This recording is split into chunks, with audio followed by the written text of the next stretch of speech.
What's going on, guys? I'm Bill and welcome to Bill's How To. Today I'm going to show you how to fix really thick, dense and spongy grass. If your grass looks anything like this, really spongy, hard to run your lawnmower over, make sure you watch this video and I'm going to show you guys how to fix it. Let's get straight into it, guys.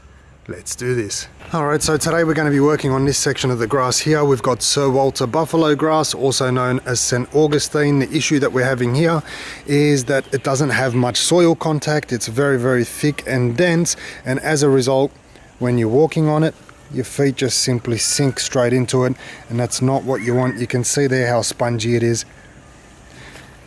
If I push my hand straight down, or even try to get my fingers down into that grass, it's about halfway down and I still haven't got to the soil.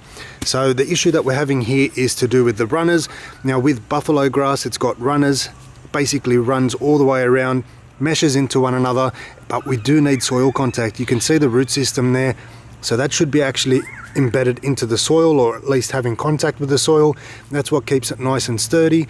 But when it sits up above the soil, it just simply meshes into itself and it becomes almost like a hairpiece. So it's got way too much movement in it. The wind's not going to blow it away. However, we need to thin this out. That's the way we're going to fix it, is by simply thinning all of this out, cleaning out of any of that dead material that might be in there. We're going to top dress it on top, make sure we've got full soil contact, and water it. First thing we're going to do is take our line trimmer, go all the way around the edges, take it down as low as we can. Same thing with the lawnmower, without damaging any of those runners. So we want to try to keep as much of those runners as possible, because this sits on the surface, this style of grass, and it doesn't have an underground root system. So we need to keep as much of that as we can. If we have a look here, you can see little examples of it right on the edge. You can see there we've got a bit of contact there right on the edge. So we need to make sure that we're having soil contact everywhere. That keeps your grass nice and sturdy. If it starts to mesh into itself up above the surface, then it just becomes like a big floating blob of grass. What we're also going to do is we're going to try and remove as much of the dead material as possible. So if we have a look here, in between the grass, there's actually dead material that we need to try and remove. What that's going to allow us to do is get all the water and nutrients straight into that soil, straight into the root system or the grass, and that's going to help grow it as well. So we're only going to be working on this section here. I'm not going to leave you guys wondering at the end of the video how long it takes to recover, what does it look like before and after, because this video is going to span over the next month or so. So you guys will get to see exactly what it looks like now, which looks good from far, but far from good. We're going to do the work on it, and then we're going to let it recover over the next month or two, and I'll show you guys what it's like.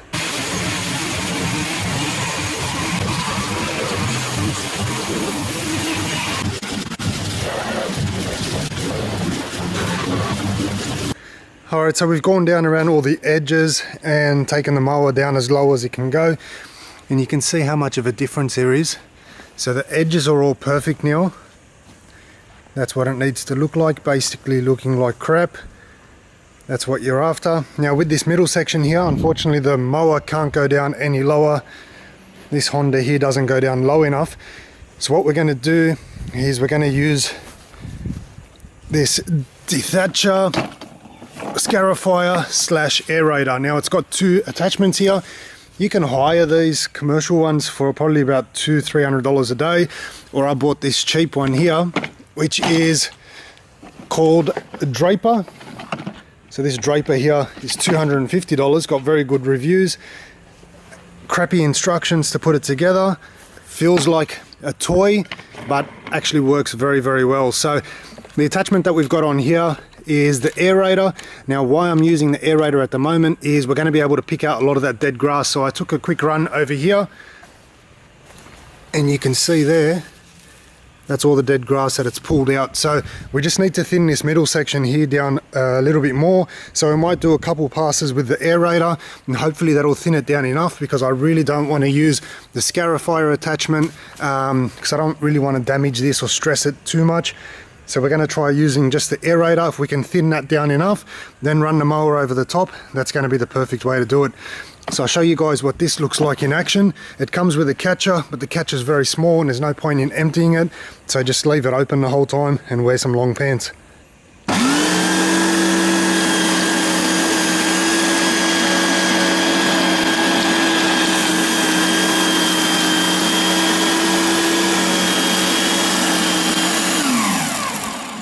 So you can see it's basically pulling out all of the dead grass, and that's why it's called an aerator. Doesn't necessarily go into the soil, but this one here is going to pull out all that dead grass, allowing all the air to go through, the water to go through, and get all the nutrients down to the soil. So we're going to go over this, probably a couple passes on every line, so it's going to take a while. But once we've done all of this, go back over the top of the mower, pick up all the clippings, and then we're ready to start laying out our new top dressing.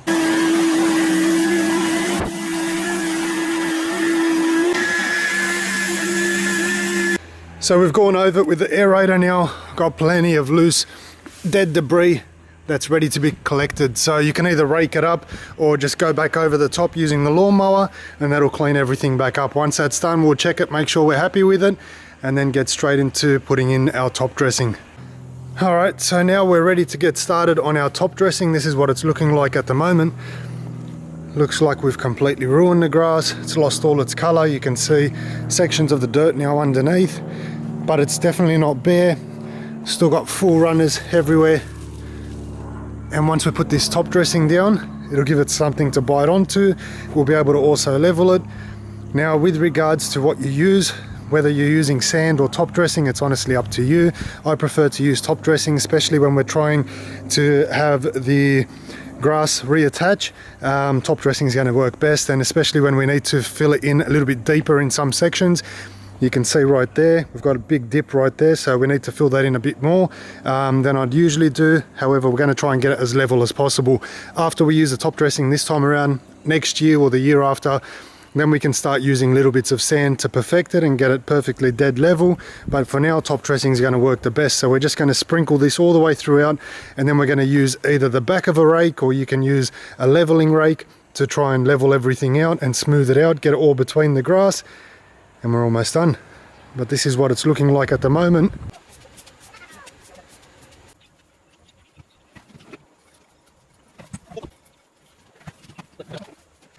Alrighty, so the soil has finally been laid out. You can see some sections are a little bit thicker, but we wanted to try and improve that level as much as possible. But we've still got little bits of the blades all sticking out everywhere. So hopefully once we start wetting this down, which we're about to turn on the sprinklers now, that should start taking form and everything should start growing nicely.